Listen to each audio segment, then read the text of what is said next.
पिछले 27 मई से एक जयपुर के अंदर जन आंदोलन हुआ जो संतों के मान सम्मान के लिए और सनातन के मान सम्मान के लिए 36 कौम का जन आंदोलन था। उस जन आंदोलन के अंदर लाखों का जन सैलाब, हजारों गाड़ियां, 5-7 किलोमीटर जाम, डोम एक लगा हुआ था और उस डोम 10 हुआ होता तो भी भर जाता, इतना जनाधार मिला। और सरकार की आंखें खुली और सरकार के देखा कि पैरों तले धूल निकल रही थी, तो सरकार ने एक बहाना बनाया कि हनुमान बेनीवाल जी ने एक मुख्यमंत्री जी पर एक आक्रोशित भाषा के अंदर बयान दे दिया। जैसे ही बयान दिया तो पूरी सरकार, प्रदेश अध्यक्ष जी और उनके छोटे मोटे फफूंदे सब रोड पे आ गए, हनुमान बेनीवाल जी का विरोध कर रहे हैं, हनुमान बेनीवाल जी का पुतला फूंक रहे हैं। मैं उनको कहना चाहता हूं, तुम्हारी सरकार है, सरकार आपको याद नहीं था, आपको ज्ञात नहीं था, आप 3 साल में कुछ किया नहीं, जनता ने आपको नकार दिया और आप खुद को पता चल गया कि जनता हमारे से खिसक गई। इसलिए आवाज में आकर आप लोगों ने विरोध करना शुरू कर दिया हनुमान बेनीवाल जी का। हनुमान बेनीवाल जी का राज नहीं है, आपको पता ही नहीं है।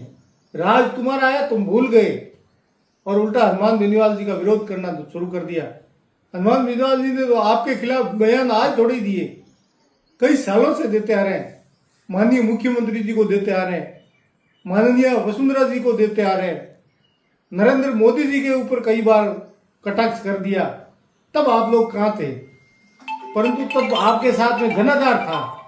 आज आपके साथ में जनाधार नहीं है, आप अकेलापन महसूस कर रहे हो, इसलिए आपको बाकी कोई सूझ नहीं रहा है। माननीय हनुमान बेनीवाल, हनुमान बेनीवाल, हनुमान बेनीवाल, आपने 8 करोड़ जनता का जो ध्यान है वो आप भटकाना चाहते हो। आप पूरी जनता का आक्रोश है वो हनुमान बेनीवाल जी की तरफ ध्यान भटका रहे हो। आपके विकास का दावा आप गिना नहीं सकते।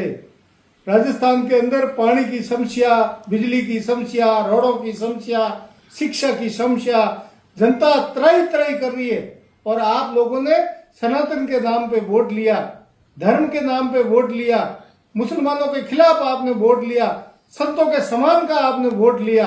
वो सारी जनता आपसे निकल गई। अब आप अकेला महसूस कर रहे हो, इसलिए ये चीजें कर रहे हो। कल आपने देखा होगा हमारे ही साथी संघर्ष के थान सिंह डोड़ी, डॉक्टर श्रवण चौधरी जी, लादूराम जी, कमल चौधरी जी आपका विरोध कर रहे थे, तो आपके प्रशासन के बलबूते पर उनको गिरफ्तार किया, परंतु आज आपने उनको रिहा कर दिया। इतनी ताकत थी आपके अंदर। आपके कल इधर हमारे बाड़मेर के अंदर आपके कैबिनेट मंत्री जो प्रभारी भी हैं, वो एक सभा ले रहे थे और संबोधित कर रहे थे। जनता पूरी उठ के चली गई, आपको कोई सुनना ही नहीं चाहता है और आप बयान देते हो। आप पंचायती राज चुनाव करवा नहीं सकते। आपको पता है कि पंचायती राज चुनाव कराया तो राजस्थान की जनता आपको धूल चटाएगी। इसके डर के मारे आप आगे कर रहे हो जनता को साथ में लेने के लिए। अभी जनता इतनी भोली भाली नहीं है जो आपके बातों के अंदर आएगी। आपने रीट का पेपर लीक कर रहे हो, नीट का पेपर आप लीक कर रहे हो, तो पूरे देश की जनता देख रही है। और आपने ऐसा ही भर्ती का कितना घोटाला मिली जुली सरकारों ने किया। आप सरकार में आए तो बोले मैं ऐसा ही भर्ती हम रद्द कर देंगे। माननीय हनुमान बेनीवाल जी ने कोर्ट के माध्यम से ऐसा ही भर्ती रद्द करवाकर युवाओं को संदेश दिया, आम जनता को संदेश दिया। जनता आपसे उभर चुकी है। अब आप अगर करना हो तो आने वाले 2 साल के अंदर जनता के लिए कुछ काम करो। छोटे मोटे आपका विश्वास करेंगे, बाकी आपका विश्वास कोई नहीं करेगा। धन्यवाद।